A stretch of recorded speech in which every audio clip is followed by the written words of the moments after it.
My name is Claire Anderson. I am 34 years old, and until a few months ago, I thought my marriage was stable, maybe not perfect, but safe enough. I never imagined that the person I trusted the most would betray me in such a humiliating and devastating way. I had been working at a local hospital as a nurse for more than 10 years. It wasn't an easy job, the long shifts, the emotional drain of seeing patients in pain, but I was proud of it. I had bought my own car with my savings, a simple silver Toyota Corolla, nothing luxurious, but it was mine. Every cent paid from my own pocket. That car meant independence. It meant the freedom to drive home after a grueling night shift without waiting for buses, or to visit my parents whenever I wanted. It was more than a vehicle, it was a symbol of everything I had worked for. My husband, Michael, was 36, an accountant with a steady job. We had been married for almost 7 years. Michael wasn't perfect. He could be dismissive at times, but I never doubted his honesty. His family, however, had always been a point of tension. His younger sister, Marissa, was spoiled to the bone. She was 29, constantly hopping from one dream to another, depending on Michael and their parents to bail her out. First, it was a bakery business that failed within a year, then a trip to Europe that left her in debt, and now she was engaged to a man she had known for less than a year. When she announced she wanted a fairytale wedding, everyone in Michael's family jumped to support her. Everyone except me. Did I remember the first time Marissa brought it up at a family dinner? We were seated at his parents' house, the smell of roast chicken filling the air. She flashed her engagement ring, not huge, but she kept waving her hand dramatically, as if she were showing off a diamond worth millions. "I want a grand wedding," she said with a dreamy sigh. "Something unforgettable, but it's going to be expensive." His parents nodded along as if it were the most natural thing in the world to expect others to foot the bill. Then her eyes turned to Michael. "You'll help me, right?" I nearly choked on my drink. Michael shifted uncomfortably and gave her a vague smile, the kind that meant he didn't want to argue in front of everyone. I held my tongue, but I was furious inside. Help her? With what? We were still paying off part of our mortgage, and I had just started putting aside money for a future child. I decided to speak later at home. That night, I told Michael firmly, "We are not responsible for her wedding. She's almost 30. She needs to grow up." He assured me he agreed, that we wouldn't give her more than a modest gift. I believed him. That was my first mistake. Weeks passed, and Marissa's demands grew louder. She wanted a hall with chandeliers, a designer gown, a live band. Every time we visited, she would find a way to bring it up, always glancing at Michael with pleading eyes. I noticed the way he grew tense, the guilt written across his face. His parents never said directly that it was our duty, but their silence was just as manipulative. I kept repeating to myself, "We can't afford it, and we shouldn't even if we could." And I trusted Michael to hold the line. I had no idea the storm that was brewing behind my back. One morning, after finishing a grueling 12-hour night shift, I walked into the parking lot of the hospital. The sun was just rising, painting the sky pink. I dragged my feet toward the spot where I always left my car, but the space was empty. I blinked, confused. Maybe I parked on another row? I walked up and down, my stomach tightening with each step. My car was gone. Panic surged through me. I immediately thought it had been stolen. My heart hammered as I called the police, reporting the missing vehicle. They asked the usual questions: make, model, license plate. I was trembling, exhausted, angry, and scared all at once. By the time I got home, Michael was already there, sipping coffee like it was any normal day. I rushed inside, words tumbling out. "Michael, my car. It's gone. Someone stole it from the hospital lot." He didn't look surprised. He just set his mug down and avoided my eyes. That silence, that calmness, it chilled me to the bone. I stared at him, waiting for him to say something, anything. And then he whispered, "It wasn't stolen, Claire. I sold it." I swear the room spun. "You what?" My voice cracked. He had the audacity to meet my eyes, guilt swimming in them, but also some strange defiance. Marissa needed money for the wedding deposit. She was desperate, and we didn't have enough saved. So I cut him off with a scream. You sold my car? The car I bought with my own money? Without telling me? He started babbling excuses, saying it was for family, that it was only temporary, that he planned to get me another car later. His words blurred together, like static. All I could think was betrayal. He had gone behind my back, taken something precious that I had earned, and handed it over to his sister like it was his to give. I don't even remember what I said next, only that I stormed out of the house shaking, tears burning down my face. I walked for hours, replaying the scene, my chest tightening with rage and disbelief. That night, I didn't come home. I stayed at my friend Natalie's apartment, and when she saw my state, she held me while I sobbed. Natalie was blunt, always had been. Claire, this isn't just about a car. This is about respect. If he can sell your car without asking, what else can he do? Her words echoed in my head long after she fell asleep. And she was right. This wasn't just about Marissa's wedding. This was about a marriage that suddenly felt like a house built on sand. I knew then that this was only the beginning of a battle I never asked for, but one I was now determined to fight. The morning after discovering what Michael had done, I woke up on Natalie's couch with my eyes swollen from crying. My whole body ached with the weight of betrayal. I had replayed his words over and over. I sold it, Claire. That sentence cut deeper every time it echoed in my mind. I couldn't believe that the man I trusted enough to share my life with had made such a decision without even giving me the courtesy of a conversation. The humiliation burned inside me. My car wasn't just metal and wheels, it was independence, it was mine. And he had traded it away like a pawn for his sister's shallow dream of a wedding she hadn't even earned. Natalie made me coffee that morning, strong and bitter, the way I usually liked it, but nothing could settle the storm inside me. She sat across the table, watching me with careful eyes. "So, what are you going to do?" she asked finally. Her tone wasn't gentle, it was firm, like she was daring me to stop crying and start thinking. "You can't just let him get away with this. If you let this go, Claire, you're setting the rules for the rest of your marriage. And the rule will be that Michael gets to decide everything, while you're just expected to accept it." I nodded slowly. She was right, even though admitting it felt like swallowing fire. I wasn't the kind of woman who liked to pick fights, but this wasn't just a fight. It was my dignity at stake. Still, I didn't know exactly what to do. Part of me still hoped Michael would come crawling with an apology, that he would admit his mistake and try to fix it.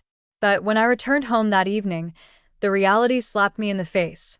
Michael was sitting on the couch, watching a football game, like nothing had happened. When he saw me, he muted the TV, but instead of apologizing, he started talking like he was the victim. "Claire, I know you're upset, but you don't understand the pressure I was under. Marissa was counting on me. Everyone in my family was. What was I supposed to do? Just let her down?" His words poured out as if he truly believed his betrayal was justified. I stood frozen in the doorway, staring at him in disbelief. "You were supposed to protect our marriage, Michael. You were supposed to respect me enough to at least ask before selling my car. That car was mine, not yours, not your family's." Meaning? My voice cracked with anger and grief, but he just sighed and rubbed his forehead, like I was being unreasonable. "She's my sister, Claire," he said, his tone hardening. "Family comes first. You'll get another car, I promise. But weddings only happen once. She needed me." That sentence was the breaking point. The way he said family comes first, as if I wasn't family, as if my sacrifices didn't count.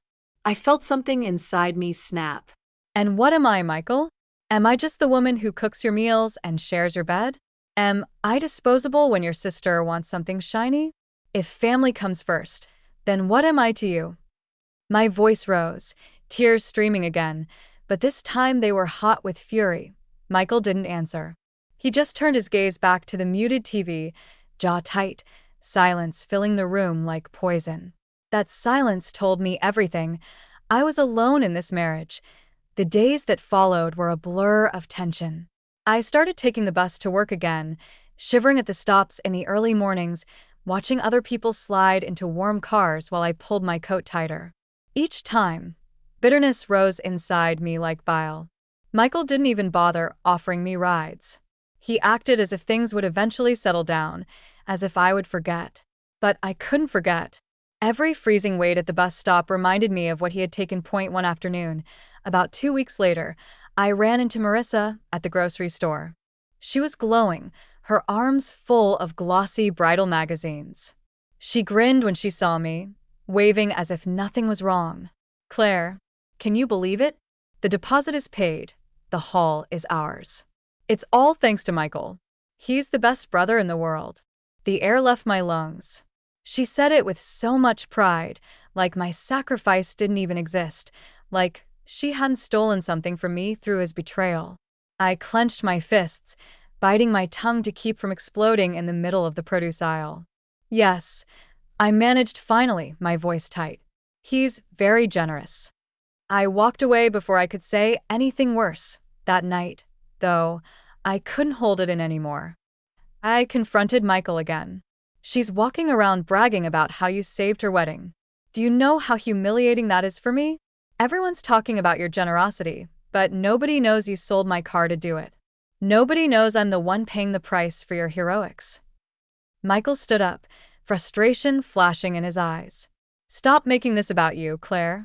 She's my sister. She deserves a beautiful wedding, and I had to step up. You're my wife.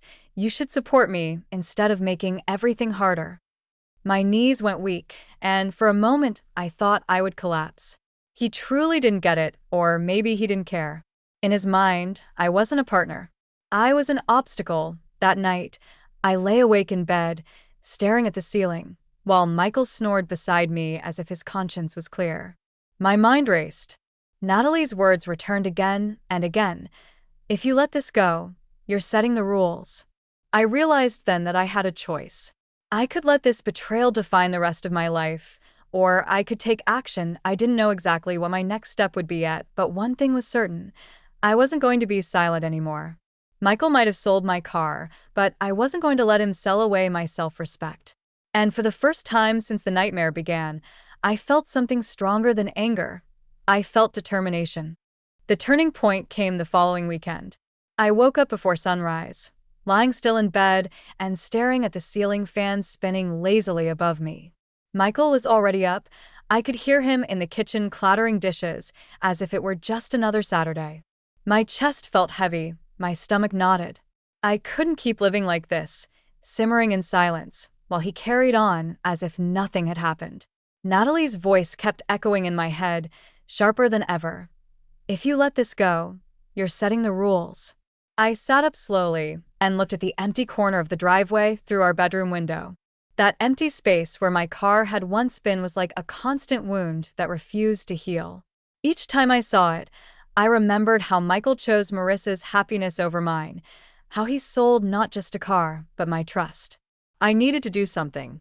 I needed to reclaim my voice. Over breakfast, I watched him scrolling on his phone, smiling faintly at a message. "Marissa sent me a picture of the reception hall," he said casually, not even glancing at me. "It looks amazing. You'll see. It's going to be beautiful." Something snapped inside me. "Of course it looks amazing," I said coldly. "You paid for it with my car." The words landed like a slap, and for the first time in weeks, Michael's smile faltered. He set his phone down and frowned. "Claire, I told you, I'll get you another car. Why are you still holding on to this?" I leaned across the table, my voice low but shaking with rage. "Because, Michael, you made a decision that wasn't yours to make. You didn't sell your car, or your watch, or your savings, you sold mine. You didn't just disrespect me, you erased me from the decision altogether. That's not something I can just forget." He sighed, rubbing his temples as if I were the one exhausting him. "You don't understand. My family needed me." Marissa needed me. This wedding means everything to her. I slammed my palm against the table, making the mugs rattle. "And what about me, Michael? Do I mean nothing to you? Do you not see that you've made me look like a fool, riding the bus to work while your sister brags about her fairytale wedding? Everyone praises you, but nobody knows the truth, that you stole from your own wife to make it happen." He stood abruptly, chair scraping against the floor. "Enough, Claire. You're making this bigger than it needs to be. Stop being dramatic." Dramatic. That word stabbed deeper than I expected. It was the dismissal, the way he tried to paint my pain as performance. Something hardened in me right then. If he wasn't going to respect me willingly, I was going to make sure he had no choice. That afternoon, while Michael went out to help Marissa with wedding errands, I sat down at my desk with a notebook and started making a plan. I wrote everything out: the value of my car, the date it disappeared, the police report I had filed before I knew the truth, and Michael's own admission that he had sold it. I wasn't a lawyer, but I wasn't naive either. That car was legally mine, and he had no right to sell it. What he did was more than betrayal, it was theft. I called Natalie, my voice steady now. I'm going to confront them, I said. Not just Michael, but his entire family. If they think this wedding is built on generosity, they're going to hear the real story. And I'm not going to let him silence me anymore. Natalie's laugh was sharp and approving. That's the Claire I know. Do it. Don't let them trample all over you. The next day, Michael's parents invited us for Sunday lunch. I knew it would be the perfect stage. They always gathered as a family before big events, and this time they were planning the seating arrangements for the reception. Michael assumed I would come along quietly, but he had no idea what I was preparing to do. At the table, Marissa was glowing in her white lace rehearsal dress, talking animatedly about flower arrangements and photographers. His parents nodded proudly, chiming in with their opinions. Michael sat beside me, his arm resting casually on the back of my chair, as if we were the perfect couple. My hands trembled under the table, but my heart beat with determination. When Marissa mentioned how grateful she was to Michael, calling him the most selfless brother anyone could ask for, I set down my fork and cleared my throat. The room quieted, all eyes on me. Yes, I said evenly. Michael is very generous. In fact, he was so generous that he sold my car without asking me, so that Marissa could have her perfect wedding. The silence that followed was deafening. Marissa's fork froze halfway to her mouth. Michael's mother blinked rapidly, while his father shifted uncomfortably in his chair. Michael's face went pale. Claire, not here, he hissed, his jaw tight. But I wasn't stopping. No, Michael. Exactly here. Your sister deserves to know what her dream wedding cost me. Your parents deserve to know what their son did behind his wife's back. Everyone deserves to know that this celebration is being paid for with my sacrifice, without my consent. Marissa's eyes darted between us, her lips parting in shock. Wait, you sold her car? For me? Michael tried to jump in, stammering excuses, but I kept my gaze locked on Marissa. Enjoy your chandeliers and live band, Marissa. Every time you look at that hall, remember that I'm standing at the bus stop in the freezing cold because of it. Tears stung my eyes, but my voice didn't waver. This isn't generosity. This is betrayal. And I won't be silent about it anymore. I stood, pushing back my chair, and walked out of the house without another word. My legs shook as I crossed the driveway, but I felt lighter than I had in weeks. For the first time since my car disappeared, I felt like I had taken back some control. Michael might not have cared about my voice, but I had just made sure his entire family heard it. That night, when Michael returned home, his face was thunderous. How could you humiliate me like that? He demanded, slamming the door behind him. I met his fury with calm. I didn't humiliate you, Michael. You did that yourself when you sold my car. All I did was tell the truth. And I'm not done yet. The shock in his eyes told me he realized something he hadn't before, that I wasn't going to roll over this time. And in that moment, for the first time in years, I felt powerful. The week after that Sunday lunch was the hardest, yet strangely, the most empowering week of my marriage. After speaking out at Michael's parents' house, I felt both liberated and terrified. Liberated because I had finally broken my silence and forced the truth into the open. Terrified because I knew Michael's retaliation was coming. He had always been the kind of man who needed control, and I had just tore it away from him in front of the very people he was trying to impress. For a couple of days, he gave me the silent treatment. He would come home from work, drop his briefcase on the floor, and eat dinner without so much as a glance in my direction. His pride had been wounded, and instead of apologizing, he chose to sulk like a child. But the silence only strengthened my resolve. I spent those evenings at the kitchen table with a notepad, researching legal options on my laptop. I learned that because the car had been solely registered in my name, Michael technically had no right to sell it without my permission. It wasn't just marital conflict anymore. It was a matter of property theft that I booked an appointment with a lawyer named Andrew Collins, a sharp but approachable man in his 40s that Natalie recommended. Sitting in his office, my palms sweating, I laid out the entire story. Andrew listened patiently, occasionally scribbling notes, his brow furrowing deeper as I spoke. When I finished, he leaned back in his chair and said plainly, "Claire, what your husband did is not only unethical, it's illegal. You have every right to press charges or, at least, demand restitution. If you want the car's value back, or a replacement, you're entitled to pursue it." His words hit me like a splash of cold water. Part of me had still clung to the hope that Michael would come to his senses and fix everything himself, but hearing it laid out so clearly made me realize I couldn't wait for him anymore. I had to protect myself. That night, when I came home, Michael was sitting on the couch again, scrolling through photos on his phone. I noticed the screen lit with an image of Marissa in her wedding dress, twirling in front of a mirror. My throat tightened. He looked up when I walked in and muttered, "You embarrass me in front of my family. They'll never look at me the same." I dropped my purse on the table and stood tall. Good. Maybe they'll finally see the truth. His face darkened. "Stop this nonsense, Claire. You're making yourself the villain here. You could have handled this privately, but you chose to humiliate me." I laughed bitterly. "Humiliate you? Michael, you humiliated me. You stripped me of my independence, made me look like a fool in front of the whole world, and you still refuse to admit you're wrong." His jaw tightened, but before he could argue, I pulled a folded paper from my purse and placed it on the coffee table. "This is the legal consultation I had today. Andrew Collins, attorney at law. He confirmed you had no right to sell my car. If you don't make this right, I will take legal action." Michael's eyes widened, a mix of shock and anger. "You went to a lawyer? Are you insane? Do you know what this will do to my reputation?" I crossed my arms, my voice steady. "Your reputation isn't my concern anymore. My life, my dignity, my rights. Those are my concern. And I won't let you trample on them any longer." For the first time since this nightmare began, I saw genuine fear flicker in his eyes. Not fear of losing me, but fear of losing control. He stood, pacing the living room, running his hands through his hair. "Claire, think about what you're doing. This will ruin us. My family will never forgive you." I shook my head slowly. No, Michael. "This isn't about your family anymore. This is about us. And the truth is, you already ruined us when you chose Marissa's wedding over our marriage." The room fell silent, heavy with the weight of my words.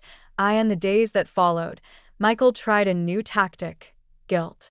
He came home with flowers one evening, setting them awkwardly on the counter. "I'm sorry you feel hurt," he said carefully, avoiding responsibility even in his apology. Another night, he cooked dinner, something he rarely did, and tried to act as though things were normal. But I didn't let myself be fooled. Every gesture felt hollow, a desperate attempt to patch over a wound he refused to acknowledge. Meanwhile, Marissa began calling me incessantly. "Claire, please don't ruin this for me," she begged one night over the phone. "Michael just wanted to help. If you go through with this, the wedding could be canceled. Do you really want to destroy the happiest day of my life?" Her words made my blood boil. "Marissa, your happiest day came at the cost of my sacrifice. You're wearing a white dress built on my betrayal. If you cared about me at all, you would never have accepted that money." She hung up on me, furious, and I felt no guilt. For once, I wasn't bending myself into knots to protect their feelings while mine were trampled. By the end of that week, Michael finally cracked. He came home late on Friday, his tie loosened, his face weary. He sat across from me at the kitchen table, avoiding my eyes. "Fine," he muttered. "I'll fix it. I'll get you another car. Just don't go through with the lawyer." I studied him carefully, searching for sincerity. For a fleeting moment, I almost believed him. But then he added under his breath, "You've made this harder than it had to be." That was the moment I knew he still didn't get it. To him, I was just an obstacle. But to me, this was a battle for my self-respect, and I wasn't about to surrender. I didn't tell him then, but my decision was already made. If he thought this would end with a replacement car and a half-hearted apology, he was wrong. This wasn't just about getting back what he stole. It was about teaching him that I was no longer the silent, obedient wife he thought he could control. And so, with my heart pounding and my resolve unshakable, I prepared for the next step. Michael had chosen his family over me. Now, I was going to show him the price of that choice. The day I decided to take real action was a gray Monday morning, the kind where the sky hangs low and heavy, pressing down on everything beneath it. I sat at the bus stop, cold wind cutting through my coat, watching car after car speed past me. Every one of those cars reminded me of the independence I had lost. It wasn't just about transportation anymore. It was about dignity. And I realized, as I shivered with my coffee growing cold in my hands, that waiting for Michael to fix it was like waiting for rain in a desert. He was never going to give me back what he had taken, not unless I forced his hand. That afternoon, I walked into Andrew Collins' law office again, this time with no hesitation. He greeted me with a warm handshake and sat me down. "Claire," he said firmly, "if you're ready, we can file a demand letter. He'll either have to return the value of the car or face legal consequences." I nodded, sliding the car's original purchase documents across the desk. "Do it. I want him to understand this isn't a fight I'm walking away from." Andrew smiled approvingly. "You're stronger than you realize. I'll draft the letter today." Leaving his office, I felt a strange calm. For weeks, my anger had burned hot and wild, but now it had hardened into something sharper: determination. I wasn't just fighting for a car. I was fighting for the right to be heard, the right to not be dismissed as dramatic or irrelevant. That evening, Michael came home to find me at the table, calmly reading. When he asked what was for dinner, I looked up and said evenly, "You'll be getting a letter from my lawyer this week." The color drained from his face. He dropped his keys onto the counter with a loud clatter. "You actually went through with it? Claire, are you trying to destroy me?" No, Michael, irraplia quietly. "You destroyed this marriage the moment you sold my car. Now I'm just making sure you face the consequences." For the first time, his confidence cracked. His shoulders slumped as he sank into a chair. You don't understand. "If my family finds out you're suing me, they'll—" I cut him off sharply. "They already know what you did, Michael. You're just afraid they'll finally stop praising you for being the golden son. You're terrified they'll see you the way I see you, a coward who hides betrayal behind the word family." He opened his mouth to argue but shut it again, staring at the floor. That silence told me more than words ever could. The following weekend, Marissa's bridal shower was held at a fancy hotel ballroom. Against my better judgment, I went with Michael, partly out of curiosity, partly out of spite. The room glittered with chandeliers, and Marissa floated around in a pale pink dress, glowing with the smug satisfaction of a bride who thought the world revolved around her. As people raised glasses to toast her, I caught snippets of conversation. Michael really came through for her. He's such a supportive brother. Each word twisted like a knife. Nobody knew the cost, nobody but me. When it was time for guests to share words for the bride, I stood up slowly. Michael's eyes widened in panic. He shook his head at me, silently begging me to sit down. But I didn't. My voice carried steady across the room. "Marissa," I began, forcing a smile, "you're about to walk into a beautiful new chapter of your life. Everyone here is celebrating you, but I think it's only fair that the truth be part of that celebration too.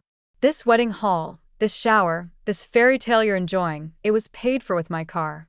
The car I worked years to buy, the car Michael sold behind my back." Gasps rippled through the crowd. Marissa's jaw dropped. Michael's mother put a hand to her mouth, and his father stiffened in his chair. Michael himself looked like he'd been punched in the gut. I continued, my voice steady despite the storm of emotions inside me. "I'm not saying this to ruin your day, Marissa. I'm saying this because people deserve to know the truth. Michael didn't sacrifice for you. I did. And I never agreed to it. So if you raise a glass to him, Remember whose glass had to be emptied first. I sat down, my heart hammering, but a strange lightness filling me. For once, the whispers weren't behind my back. They were out in the open. Michael was livid when we left the hotel. In the car, he exploded. Do you have any idea what you've done? You've humiliated me again, in front of everyone. My sister is devastated. I turned to him, calm but resolute. Good. Now she knows what her wedding really costs. Maybe next time she won't demand happiness at the expense of someone else's life. That night, Michael slept on the couch. I lay in our bed alone, staring at the ceiling, feeling both hollow and powerful. I knew there was no going back now. The legal letter was on its way, the truth was out, and Michael's carefully built image was starting to crumble. For the first time in a long time, I felt in control of my story.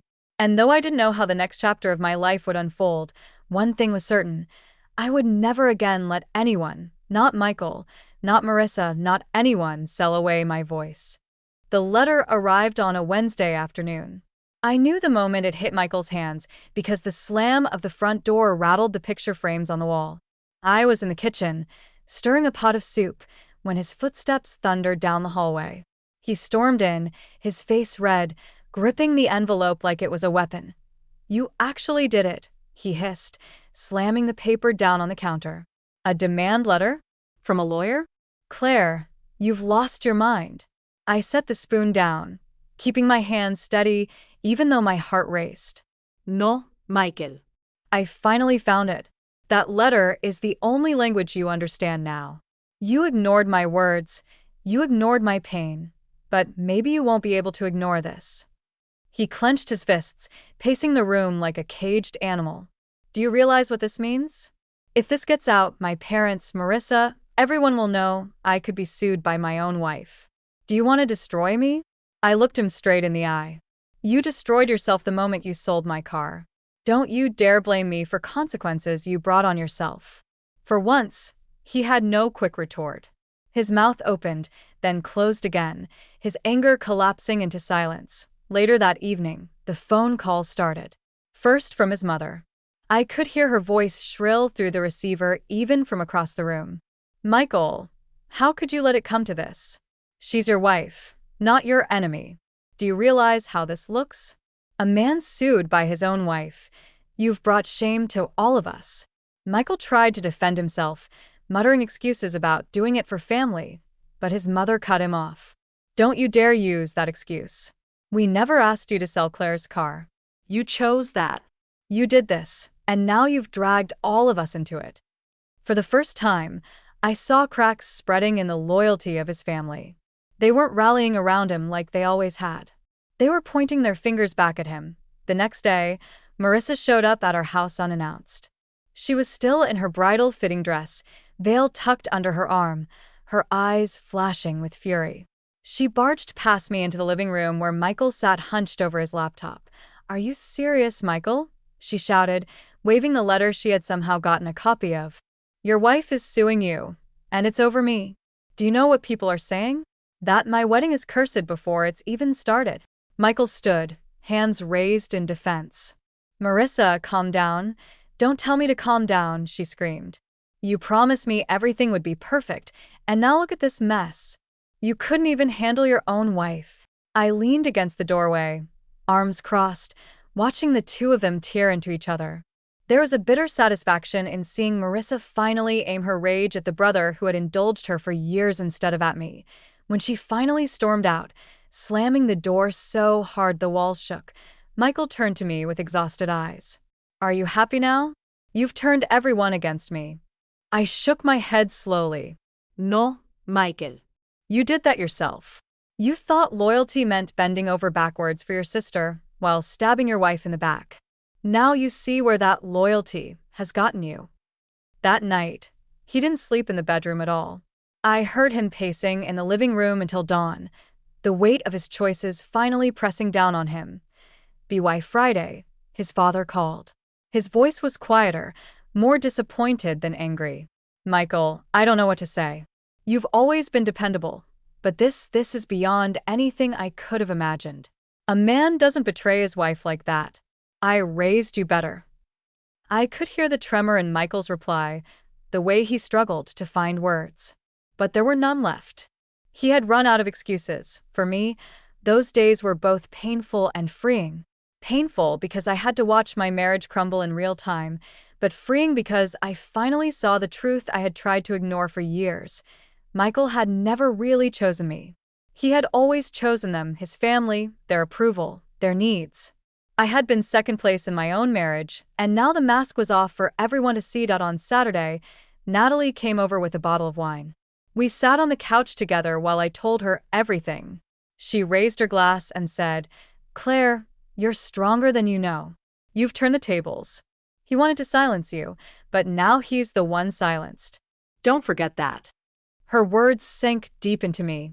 For the first time in weeks, I laughed, not bitterly, but genuinely.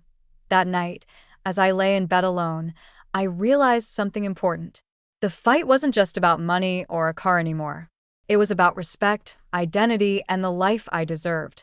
Michael might try to salvage his image, but I had already salvaged something more valuable: my voice. And I knew, as the wedding day drew closer, that the biggest reckoning was still to come. The morning of Marissa's wedding arrived with a chill in the air, even though it was supposed to be a bright spring day. I woke up early, lying in bed, staring at the empty space beside me where Michael used to sleep. For weeks now, that space had stayed cold. The distance between us had become more than physical. It was an unspoken truth neither of us wanted to say out loud. The marriage was broken. I stood at the window, sipping coffee, and watched guests arriving across the street, cars dressed in ribbons and flowers. It should have been a joyful day for their family, but there was a tension that hung over everything, like a storm waiting to break. I hadn't planned on going, but part of me knew I needed to. Not to celebrate, not to smile for pictures, but to face the ending. When I arrived at the hall, the sight was surreal. Chandeliers glittered, music floated softly through the air, and Marissa stood at the entrance, draped in a gown worth more than I wanted to know. She looked radiant, but her eyes flickered with unease when she saw me. I could feel the whispers ripple through the crowd as I walked past, people nudging one another, wondering if I would cause another scene that I didn't have to. The scene wrote itself. Halfway through the reception, as glasses clinked and laughter tried to mask the tension, Michael's mother suddenly stood and tapped her glass. "Before we go any further," she said, her voice trembling, "I think we all need to acknowledge the truth. This wedding was built on a sacrifice that should never have been made." The room fell silent. Michael stiffened, his face pale. Marissa froze mid-smile. His mother's eyes darted to me, then back to him. "Michael, you betrayed your wife to make this day happen. And while we celebrate Marissa, we cannot pretend we don't see the cost." Gasps spread through the hall. For the first time, it wasn't me speaking, it was his own family finally holding him accountable. Michael stood abruptly, his chair scraping the floor. "Enough," he growled. "This is Marissa's day. We don't need to drag Claire into it again." But his father spoke next, his deep voice cutting through the tension. No, son. "We do. Because what you did to Claire is shameful. And until you make it right, this family will never look the same." Marissa's eyes brimmed with tears, her fairy tale image cracking as whispers surrounded her. She turned to me then, her voice trembling. "Claire, I didn't mean for this." I met her gaze calmly. "I know you didn't swing the hammer, Marissa. But you stood by while Michael used my life as the nails. That's just as heavy." Michael's face twisted with anger and humiliation. He looked at me as if I were the villain in his story. But for once, I didn't feel guilt. I felt free. I left before the cake was cut, stepping out into the cool night air. The stars above seemed brighter than they had in weeks. For the first time, I didn't feel the weight of betrayal pressing me down. I felt light, unchained. When I got home, I sat on the edge of my bed and whispered to myself, "This isn't the end of me. This is the beginning." And now, to you who have listened all the way through, I want to say this. Never let anyone silence your voice, no matter who they are. Family, spouse, friend, if they betray your trust, you have the right to stand up, to fight back, and to protect your dignity. Don't let anyone sell away your worth for their convenience. If my story has reached you, if it has made you think twice about what respect in a relationship really means, then I'm grateful. And if you want to hear more stories like mine, don't forget to subscribe to the channel and leave a like. Your support means everything, and it's what allows these stories to keep coming alive. Thank you for staying with me until the end.